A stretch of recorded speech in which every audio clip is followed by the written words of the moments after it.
नमस्कार दोस्तों, मैं आपका लीगल मित्र रविंद्र दीक्षित एडवोकेट अपने YouTube चैनल advocate talks by Ravindra Dikshit पर फिर एक बार हाजिर हूं एक नए विषय के साथ।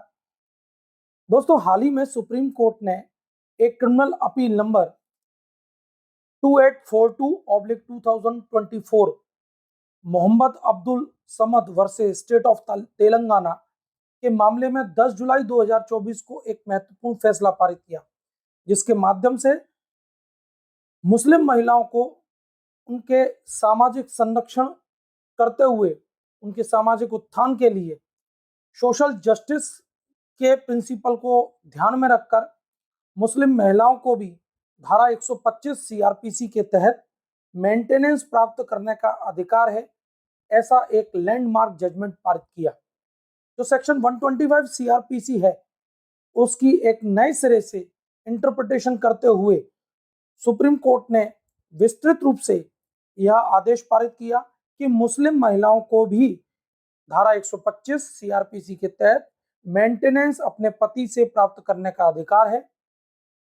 यदि मुस्लिम महिलाओं को तलाक दे दिया गया है तब भी मुस्लिम महिलाएं धारा 125 सीआरपीसी के तहत मेंटेनेंस प्राप्त करने के लिए फैमिली कोर्ट में या जेएमएफसी के आगे एप्लीकेशन लगा सकती हैं। यह उनका एक लीगल राइट है, ऐसा सुप्रीम कोर्ट ने अपने इस लैंडमार्क जजमेंट में आदेश पारित किया। तो इस केस के फैक्ट क्या थे, विस्तृत रूप से मैं आपके आगे रखता हूं। आप मेरे चैनल को लाइक करें, सब्सक्राइब करें, शेयर करें, ताकि ऐसी ही लीगल इंपॉर्टेंट इंफॉर्मेशन समय समय पर मैं आपके लिए लेकर आता हूं। दोस्तों, तेलंगाना हाईकोर्ट द्वारा मोहम्मद अब्दुल समद के खिलाफ अपनी तलाकशुदा पत्नी को 10,000 रुपए मेंटेनेंस देने के एक आदेश पारित किया गया था। यह मेंटेनेंस उसकी पत्नी द्वारा धारा 125 सीआरपीसी के तहत फैमिली कोर्ट में एक दावा प्रस्तुत किया गया, जिसमें यह आदेश पारित किया गया कि मोहम्मद अब्दुल समद हर माह उसे 20,000 रुपए महीना मेंटेनेंस के तौर पर देगा। मोहम्मद अब्दुल समद ने इस आदेश को तेलंगाना हाईकोर्ट में चुनौती दी। तेलंगाना हाईकोर्ट ने इस आदेश में मॉडिफाइड किया और इस आदेश को मॉडिफाइड करते हुए 20,000 से की जगह 10,000 रुपए महीना मेंटेनेंस देने का आदेश पारित किया। अब्दुल मोहम्मद समद ने इस तेलंगाना हाईकोर्ट के आदेश को सुप्रीम कोर्ट में क्रिमिनल अपील नंबर 2842/2024 में चुनौती दी। चुनौती अब्दुल मोहम्मद समद ने दो आधारों पर दी कि पहला उनका यह तर्क था कि डाइवोर्स मुस्लिम महिला को धारा 125 सीआरपीसी के तहत मेंटेनेंस प्राप्त करने का कोई अधिकार नहीं है। दूसरा उनका तर्क था कि धारा 125 सीआरपीसी मुस्लिम महिलाओं पर लागू नहीं होती है।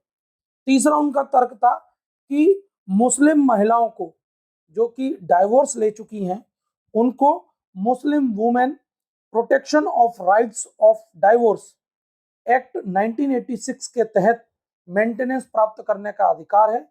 उनको 125 सीआरपीसी के तहत मेंटेनेंस प्राप्त करने का अधिकार नहीं है, ऐसा तर्क इनका सुप्रीम कोर्ट के आगे था। सुप्रीम कोर्ट ने दोनों पक्षों की विस्तृत रूप से बहस सुनी। सुप्रीम कोर्ट ने एक लैंडमार्क जजमेंट पारित करते हुए होल्ड किया कि मुस्लिम महिलाओं को भी धारा 125 सीआरपीसी के तहत मेंटेनेंस प्राप्त करने का अधिकार है। मुस्लिम महिलाएं जो कि तलाकशुदा हैं उनको धारा 125 सीआरपीसी के तहत एप्लीकेशन फाइल करने का अधिकार है। मुस्लिम महिलाएं जो कि तलाकशुदा हैं ये उनकर ऊपर निर्भर करता है कि वो protection of rights of divorce act 1986 के तहत एप्लीकेशन फाइल करें या धारा 125 सीआरपीसी के तहत एप्लीकेशन फाइल करें। यह मुस्लिम महिलाओं पर निर्भर करता है कि वो किस एक्ट के तहत एप्लीकेशन फाइल करती हैं। यह एक लैंडमार्क जजमेंट मुस्लिम महिलाओं के लीगल राइट्स को प्रोटेक्ट करने के लिए, सामाजिक रूप से उनके आर्थिक और सामाजिक रूप से उनके उत्थान को लेकर एक महत्वपूर्ण लैंडमार्क जजमेंट सुप्रीम कोर्ट ने 10 जुलाई 2024 को पारित किया है। सुप्रीम कोर्ट ने अपने इस जजमेंट में सेपरेट रूप से जो ऑर्डर पारित किया है मैं उसको पढ़कर सुनाता हूं। बहुत लैंडमार्क और बहुत महत्वपूर्ण जजमेंट है। सुप्रीम कोर्ट ने होल्ड किया कि section 125 of the CrPC applies to all married womens including Muslim married women. दूसरी जो कंडीशन उन्होंने होल्ड करी, section 125 of CrPC applies to all non Muslim divorce women. तीसरी जो कंडीशन है, in so far as divorce Muslim women are concern, section 125 of the CRPC applies to all such Muslim women married and divorced under the Special Marriage Act, in addition to remedies available under the Special Marriage Act. If Muslim women are married and divorced under Muslim law, then section 125 of the CRPC as well as the provisions of the 1986 Act are applicable. Option lies with the Muslim divorced woman to seek remedy under either of the two laws or both laws. This is because of the 1986 Act is not in derogation of section 125 of the CRPC but in addition to the said provisions.